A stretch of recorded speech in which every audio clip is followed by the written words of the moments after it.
La muerte del cabo segundo Alejandro Gálvez durante los enfrentamientos ocurridos en la conmemoración del Día del Joven Combatiente reabrió el debate sobre los derechos humanos de las policías uniformadas. Vamos a ahondar más en este tema. Se encuentra en CNN el ex general director de Carabineros, Alberto Cienfuegos. Muchas gracias por estar junto a nosotros. Gracias, Viviana. Bueno, aparte del tema de más bien la protección o el resguardo de Carabineros, abrió también una serie de otras interrogantes la situación en ese momento. Pero partamos por ahí. ¿Están suficientemente preparados hoy los Carabineros para contener una situación como esta que le costó la vida al cabo segundo Alejandro Gálvez? Yo me atrevería a decir que sí. No obstante que yo miro la institución desde fuera, pero estoy muy ligado porque yo sigo haciendo clases en Carabineros y siempre me mantengo en contacto con el personal, que por lo demás es muy diferente conmigo. Entonces yo creo que sí está preparado. Lo que pasa es que muchas veces Carabineros se ve disminuido desde el punto de vista de la dotación, porque son tantos, cuando ocurren estos problemas, estas manifestaciones, el 11 de septiembre en la noche, sí. El día del combatiente y otros más que llaman a protestas de repente por esas razones que son violentas. Entonces son varios focos, ¿no es cierto?, donde hay barricadas, hay interrupción de la vía, y cada uno tiene que actuar, proteger, ¿no es cierto?, a locales comerciales, proteger a personas. Entonces de pronto se ve disminuido desde el punto de vista de la dotación. La dotación ha aumentado significativamente en los últimos años, o en los últimos gobiernos, en todos los gobiernos del 90 hasta la fecha. Sin embargo, como el déficit era tan grande, aún existe un déficit. Fíjese que en Fuerzas Especiales, que es una unidad muy importante, que quiero recordar que el presidente Allende prometió eliminarla cuando se llamaba Grupo Móvil. Bueno, él asumió la presidencia y lo único que se hizo fue cambiarle nombre. Todos los países tienen una unidad de fuerzas especiales que tiene que ver con el control de los desórdenes públicos. Bueno, muchos satanizan a fuerzas especiales, la labor que cumple. Pero resulta que los mismos carabineros estos de fuerzas especiales, hoy, o estos días, han estado en el norte, en la tercera región, ¿cierto?, en una ayuda humanitaria. Entonces, hay esta diversidad de funciones de Carabineros, tanto las que les señala expresamente la ley, la legislación, como aquellas que Carabineros ha hecho históricamente sin que esté obligado, sino que porque ya es una tradición, que es todo lo que es humanitario, todo lo que es la presencia solidaria. Y por eso que está ubicado Carabineros desde muchos años en los primeros lugares y en algunas encuestas en el primer lugar de credibilidad. Ahora, lo que surge también como interrogante con respecto a este último hecho es que esto no es nada nuevo. Esto viene ocurriendo hace muchísimos años, en que en este tipo de fechas se generan ciertos focos de violencia. Entonces uno se pregunta también cuál es el trabajo de anticipación, el trabajo previo, y a quién le compete finalmente esa responsabilidad, por ejemplo, de la cantidad de dotación que se envía a un lugar donde se sabe que pueden haber enfrentamientos bastante complejos. ¿Es algo que se coordina a nivel de gobierno, a través del ministerio, o más bien es una decisión autónoma de la institución? No, se hacen reuniones de coordinación previas cuando hay este tipo de programas, ¿no es cierto?, perdón, de manifestaciones que se supone que van a ser masivas y que por los antecedentes históricos es de suponer que va a haber violencia. Los famosos encapuchados, que ya es una figura, ¿no es cierto?, sí. En Chile el famoso encapuchado, que no da el rostro y golpea a Carabineros y hace desastre y asalta y desvalija todo lo que se encuentra a su paso. Entonces, hay una coordinación con la autoridad política.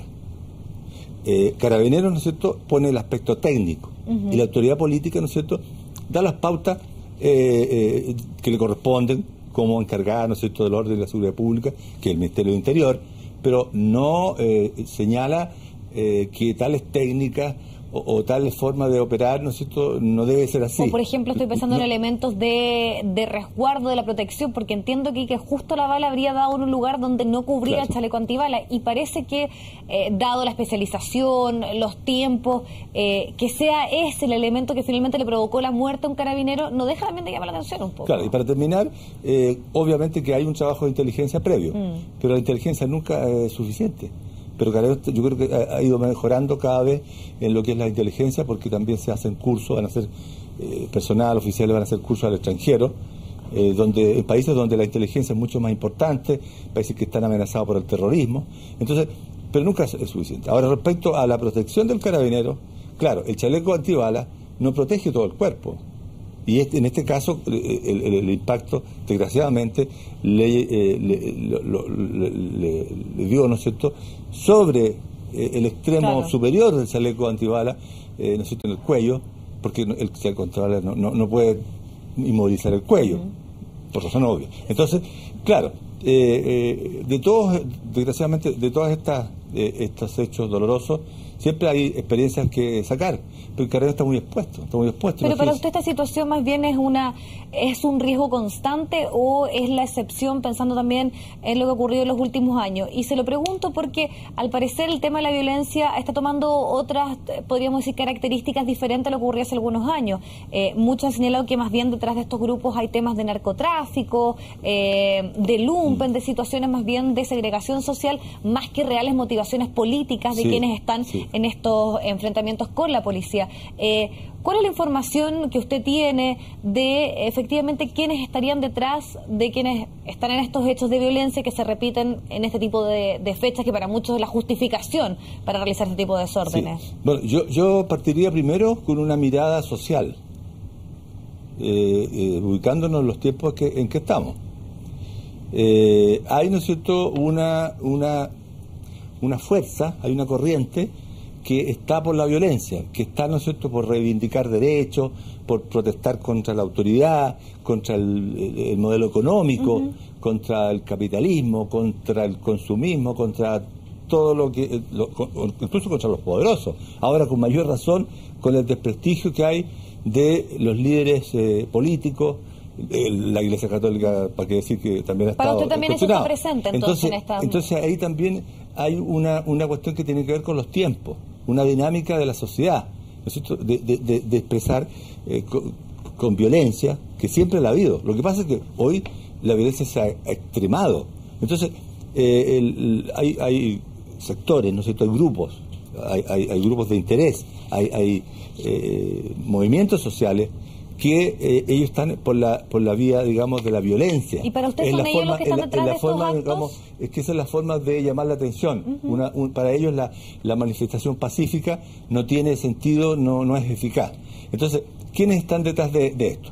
Detrás de esto hay yo diría, un componente humano heterogéneo. No podemos decir son solo delincuentes, son solo narcotraficantes, son solo personas de tal perfil. En general, ¿no es cierto?, es una mezcla de una serie de perfiles, de gente que está en contra de la autoridad, en contra de la ley, y que festina con golpear, con tirar piedras a un carabinero. Durante los 4 años que yo fui al director, todos los 11 de septiembre de la noche todas las noches salía a recorrer y a ver al personal, a hablar con él, qué sé yo.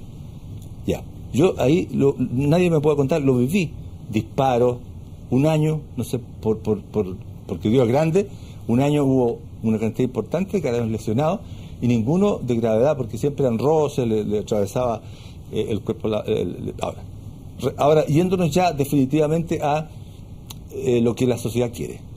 Las personas que quieren vivir en paz, que no están por la violencia, que es la mayoría del país, están yo creo, un poco cabreadas con todo esto, con que ha habido una gran reacción respecto a la muerte del cabo Gálvez recién. A mí me lo han dicho por redes sociales, por Twitter.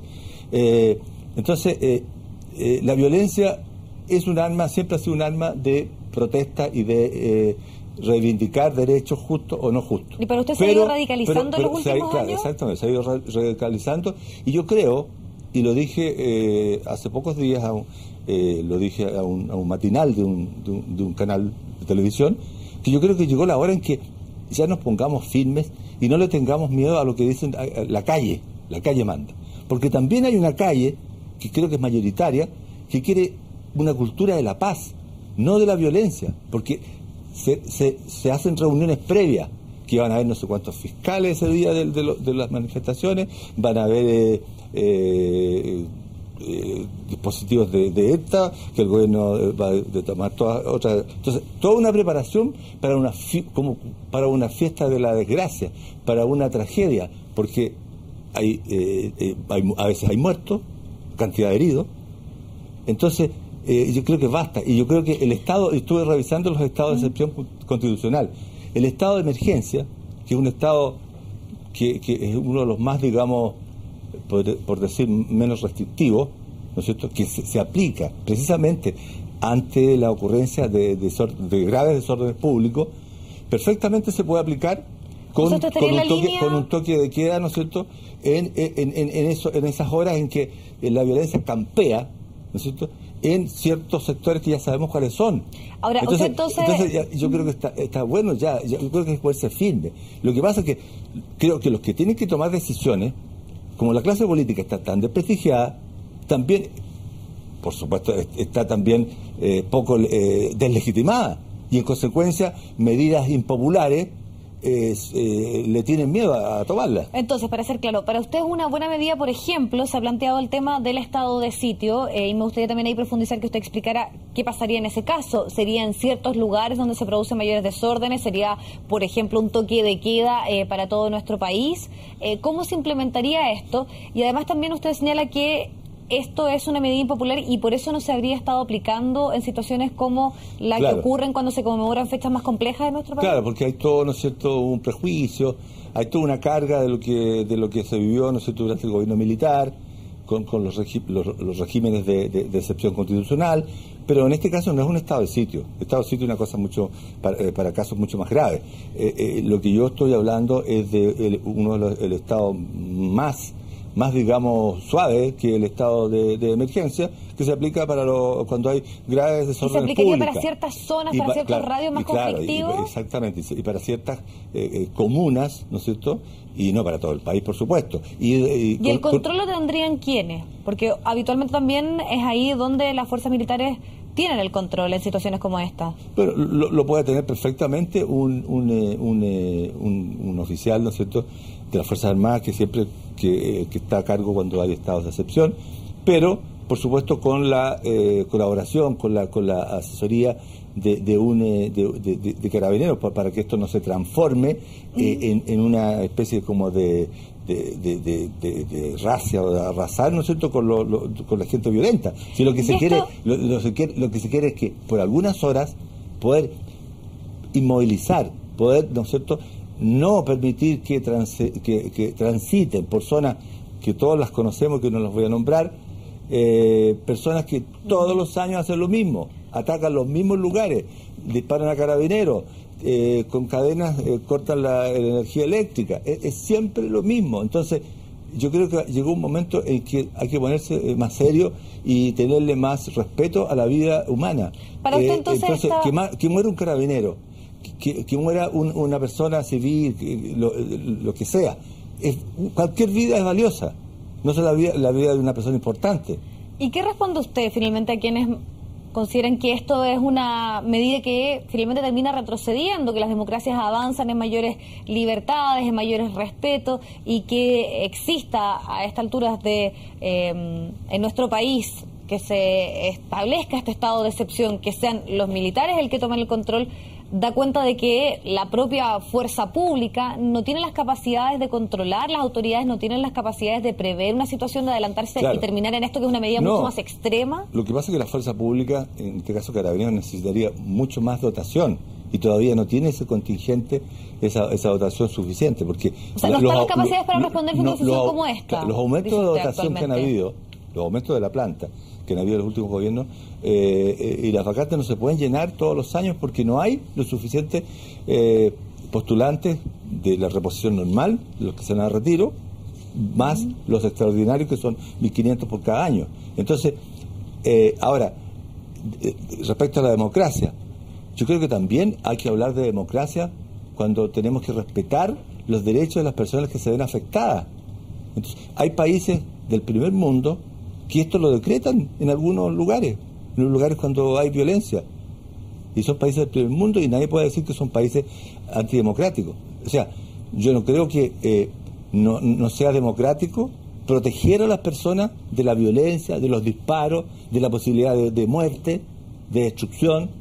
Yo creo que no creo que sea antidemocrático darle protección a las personas. Independiente que sabemos que Carabineros tiene finalmente mayores atribuciones que cualquier otro por civil supuesto, para poder obviamente defenderse y ejercer su labor. Por supuesto, y yo saco a colación el informe que hizo el Instituto de Derechos Humanos, por ejemplo. Sería interesante también plantear ese tema. Hay una cierta polémica, podríamos decirlo, entre lo planteado por este informe. También hubo una respuesta que se dio a conocer hace pocos instantes por el general director de Carabineros, un poco criticando el tono, señalando que aquí lo que se busca es catalogar a Carabineros o simplemente especificarlo en situaciones de excesos, sobre todo relacionado con lo que ocurrió en las marchas estudiantiles.